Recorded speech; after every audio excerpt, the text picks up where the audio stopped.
বাংলার প্রিয় ভক্তগণ, যারা শান্তি বার্তা চ্যানেলটিকে ফলো করছেন তাদেরকে অসংখ্য ধন্যবাদ।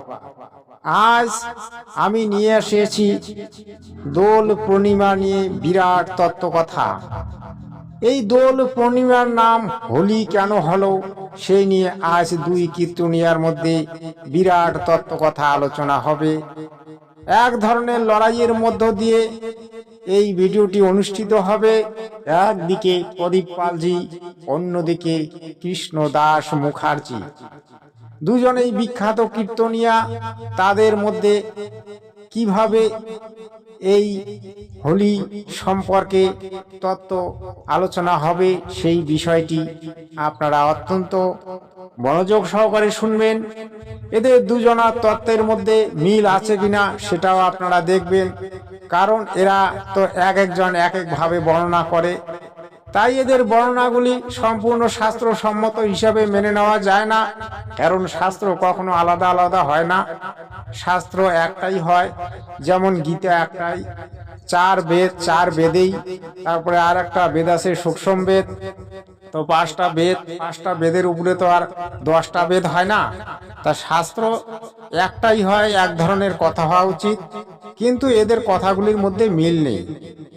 প্রদীপ পাল বলছেন হোলিকা একজন রাক্ষসী, অর্থাৎ হিরণ্যকশিপুর বোন। তিনি আশীর্বাদ পেয়েছিলেন অগ্নিদেবের কাছে। আর ওদিকে কৃষ্ণ মুখার্জি বললেন যে হোলিকা আশীর্বাদ পেয়েছিলেন একটি চাদর। সেই চাদরটি যদি তিনি শরীরে ধারণ করেন তাহলে তার শরীরে আগুন লাগবে না। এই যে মতের অমিল, এই মতের অমিলগুলি কেন, তাই নিয়ে আজ ভিডিও। আপনারা ভিডিওটি শেষ পর্যন্ত দেখবেন সৎসাহে। দোল পূর্ণিমার দিনে কৃষ্ণ রাধাকে আবির মাখিয়ে দিয়েছিল, আর কৃষ্ণ রাধাকে দিয়েছিল, রাধা কৃষ্ণকে দিয়েছিল। আপনারা যারা কীর্তন শুনতে এসছেন তাদেরকে বলবো, আপনারা আবির দেবেন, কিন্তু প্রথমে ভগবানের চরণে আবির দেবেন, তারপর আপনি সেই চরণের আবির প্রত্যেকের মাথায় দেবেন, তার আগে দেবেন না। কি বললাম? আবির প্রথমে ভগবানের চরণে দিতে হয়, তারপর অন্যান্য ভক্তের মস্তকে দিতে হয়। আবির খেলা হয় কেন দোল পূর্ণিমার দিনে? অশুভ শক্তির ওপর শুভ শক্তির জয় যেদিন হয়েছিল সেই দিনে এসেছেন আমার কলিকালের ভগবান, যে দিনটির নাম হচ্ছে দোল পূর্ণিমা। দোল পূর্ণিমার একটি নাম গৌর পূর্ণিমা, কিন্তু আপামর বাঙালি এখন অনেকে ভালো করে জানেই না যে দোল পূর্ণিমা শুধু রং ছড়াছড়ির দিন নয়, আমার শ্রী চৈতন্য মহাপ্রভুর আবির্ভাবের দিন।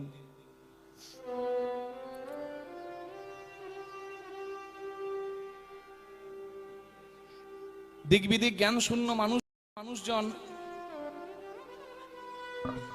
আবির খেলার পরিবর্তে তো অবশ্যই আপনারা প্রশ্নটি শুনলে আপনারা বলবেন যে না, কথাটি সত্য।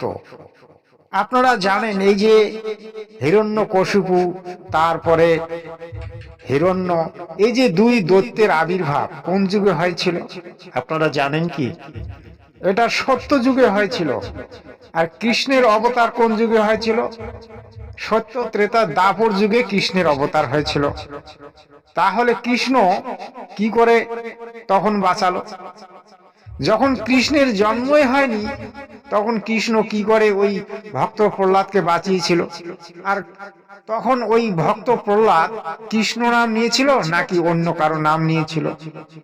এই সমস্ত আজগুবি গল্প, বানানো গল্প, এগুলো আমাদের বেদ শাস্ত্রে বর্ণিত নাই। যে কথাগুলি আমাদের বেদ শাস্ত্রে লেখা নাই, এই কীর্তনীয়রা 2 টাকার লোভে তারা নানান ধরনের গল্প গুজব, নানান ধরনের মিথ্যা প্রপঞ্চনা মানুষকে শুনিয়ে তারা পয়সা রোজগার করে। আপনাকে আমি সঠিক তত্ত্ব বলছি, যে যুগে এই ভক্ত প্রহ্লাদের জন্ম হয়েছিল সেই যুগটা ছিল সত্য যুগের শেষ টাইম, অর্থাৎ রাম অবতারের সমমুহূর্ত আর সত্য যুগের শেষ, সেই সময়কার কথা। সেই সময়ে ছিল রাম নাম। রাম নাম ভক্ত প্রহ্লাদ জপতেন। সেই রাম নাম জপতে হিরণ্যকশিপু দিতেন না, কিন্তু আর ভক্ত প্রহ্লাদ সেই রাম নাম জপতেন। এটা ছিল বিরোধিতা, অর্থাৎ হরিনাম। ওই রাম নাম আর হরিনাম তো ধরুন একই ধরনের, যেই হরি সেই রাম সেই সবকিছু। তো এবারে ধরুন এই যে কৃষ্ণ, কৃষ্ণ নাম তো এলো এই কলিতে, গৌরাঙ্গ মহাপ্রভু নিয়ে আসলো এই কলিতে কৃষ্ণ নাম। ওই দাপর যুগেও ওই কৃষ্ণ নাম ছিল না, তাহলে ওই সময় কোন নাম ছিল? সেই সময় ছিল রাম নাম, সত্য নাম, সত্য পুরুষের নাম।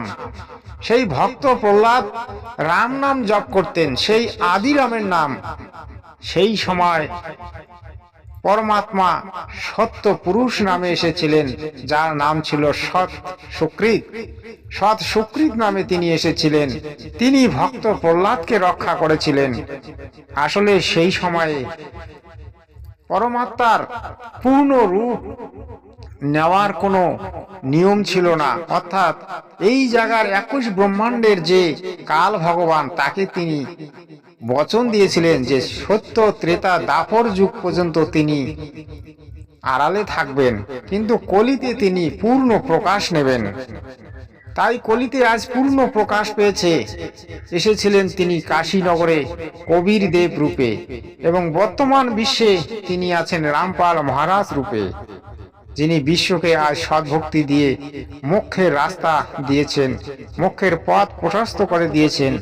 আজ হাজারো হাজারো মানুষ মোক্ষ পেয়ে সত্য লোকে চলে যাচ্ছে। সেই সময় সেই ভক্ত প্রহ্লাদ রাম নাম জপতেন, সেই আদি পুরুষের নাম জপতেন। আর ভক্ত প্রহ্লাদকে বাস্তবে রক্ষা করেছিল পূর্ণ ব্রহ্ম কবির দেব সৎ সাহেব।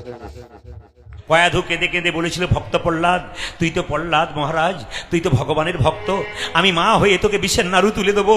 এ কিরকম, লোকে আমায় কলঙ্কিনী বলবে, রাক্ষসী বলবে, মা বলবে না। ওর শুভ শক্তির জয়, সেই বিজয় উৎসব হোলি নামে জগতে প্রসিদ্ধ হলো। নিতাই গৌর হরি হরি বল।